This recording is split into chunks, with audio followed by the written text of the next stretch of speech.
समझ नहीं आ रहा अपने सैलरी इंक्रीमेंट का क्या करूं। बेटा इतना क्या सोच रहा है? अपने म्यूचुअल फंड्स के एसआईपी का टॉप अप करा ले। This is the right time. क्या? समझ में नहीं आया। बेटा इतना क्या सोच रहा है? अपने म्यूचुअल फंड्स का एसआईपी टॉपअप करा ले। This is the right time. अब समझा।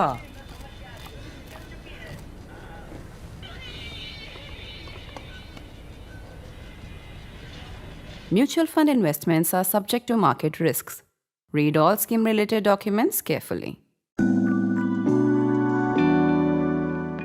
Before I come to this episode of Politically Correct, let me remind you how crucial your support is for us to pursue independent journalism. So please renew your subscription, and if you have not subscribed yet, please do. The link is right there on your screen. Until last week, I remember Justice A.M. Khanwilkar as the author of one of the worst judgments in judicial history when it comes to fundamental right to life and personal liberty. I'm referring to the Supreme Court ruling that upheld the constitutional validity of many draconian provisions of the PMLA, Prevention of Money Laundering Act, including the Enforcement Directorate's virtually arbitrary powers to carry out arrest, search, and seizure, reversed burden of proof on the accused, self-incriminating statements, etc., etc. Guilty until proven innocent became the new maxim of law after the division bench ruling authored by Justice Khanwilkar. In my very limited understanding of law, in terms of right to personal liberty, it was the second worst judgment after the 1976 ADM Jabalpur case verdict. Justice Khanwilkar authored this ruling just 2 days before his retirement in July 2022, giving a huge boost to the ED and the Narendra Modi-led government. In February last year, the former Supreme Court judge, Justice Khanwilkar, was appointed chairperson of the Lokpal, India's anti-corruption ombudsman. He will now be remembered for humanizing the Lokpal, the ombudsman that was once projected by activists Anna Hazare and Arvind Kejriwal as the god of justice, like Sunny Dev or Dharmaraj Yam for the corrupt people. This comes through the Lokpal's tender for 7 luxury BMW cars, one each for Chairperson Khanwilkar and other members, collectively worth around 5 crore rupees. Each car would cost around 70 lakhs. Come to think of it, Lokpal chairperson and members are also human. If Narendra Modi could switch from Scorpio to BMW after being sworn in as the Prime Minister in 2014, those who have powers to investigate him can also ride a BMW, can't they? The only problem is that the Lokpal has turned out to be the god of small things, as my colleague Apurva Mandhani's brilliant analysis of the performance of the Lokpal shows. She analyzed 620 final orders available on the Lokpal website since 2023. Since 2019, the Lokpal ordered investigations in only 34 cases and granted prosecution for sanction in just 7 cases. And they involve bank officials or public servants, and the complaints were relatively minor, like embezzling employees' salaries and fake travel bills, etc., etc., etc. The only prominent names who have faced investigation by the Lokpal so far are TMC MP Mahua Moitra and the late JMM chief Shibu Soren, both on the complaints by BJP MP Nishikant Dubey. The Lokpal rejected a complaint against Prime Minister Modi last year, while the status of 4 additional complaints filed against the PM remains unclear. Now you know why we are calling Lokpal the god of small things, with apologies to Arundhati Roy, of course.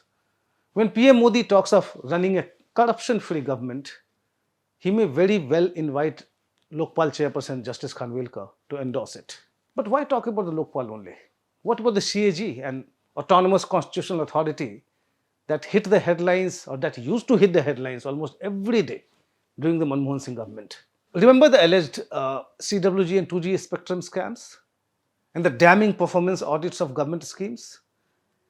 Then CAG Vinod Rai became a rock star as the opposition lashed on those CAG reports, one after another, to attack the Manmohan Singh government.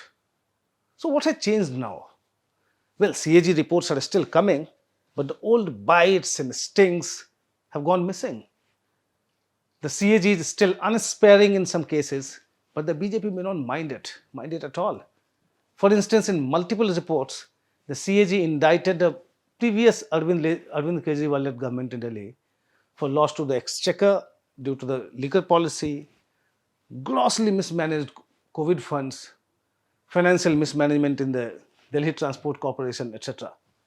One of the rare occasions when the CAG found irregularities in something done by a ministry at the center was when it flagged massive cost overruns in the construction of the Dwarka Expressway. Road Transport and Highway Minister Nitin Gadkari was left red-faced by the CAG report. To cut the long story short, PM Modi can call the CAG too to endorse his claim about running a corruption-free government. The Right to Information Act was once instrumental in uncovering many a scam. To name just one, the Others Housing Society scam in Maharashtra. It stands mostly defanged today. As it is, the Chief Information Commissioner's post is vacant, and so are the posts of 8 commissioners. The Central Information Commission has been functioning with just 2 commissioners, with over 25,000 pending appeals and complaints.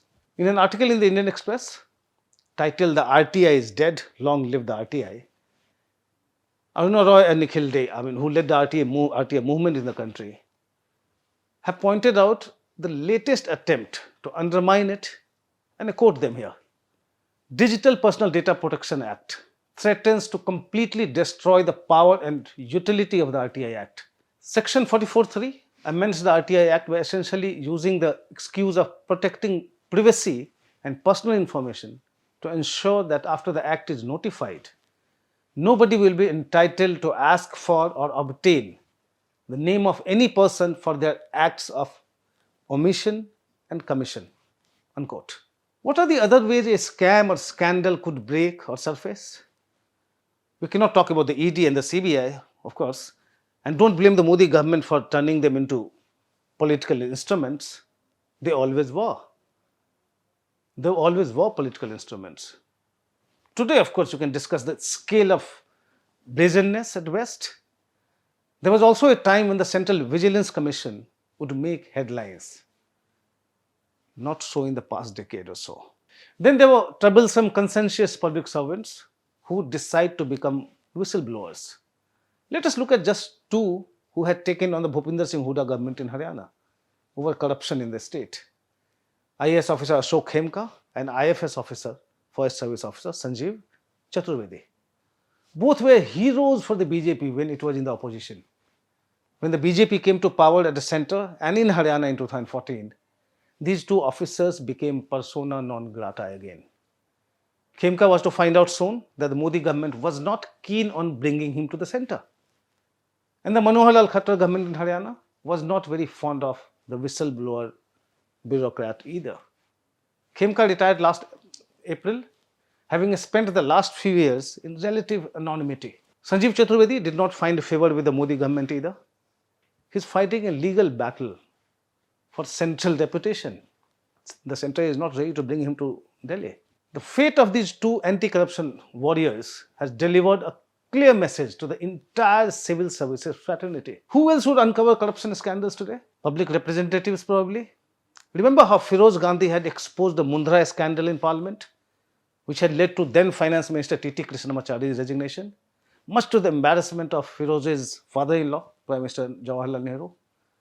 The scandal was about the investment of 1.26 crore made by the Life Insurance Corporation, LIC, in the shares of Kolkata-based businessman Haridas Mundra's companies.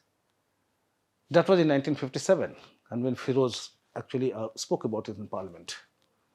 68 years later, a Washington Post report about the Modi government's plan to steer $3.9 billion of LIC funds into Adani Group companies has triggered a huge political row. Trust Feroz Gandhi's grandson Rahul Gandhi to train his guns at PM Modi over this. But Modi is not Nehru, who had set up a committee to investigate the allegations leading to his finance minister's resignation. The Modi government is known to brazen it out with the opposition, invariably wearing the opposition down. After a point, the opposition just gives up. All anti-graft bodies, institutions, and mechanism are either in suspended animation or dissipating. They have been defanged. Therefore, those running them would better go for a BMW ride, letting Prime Minister Modi showcase his taint-free government. That's all from me in this episode of Politically Correct. Thanks for watching.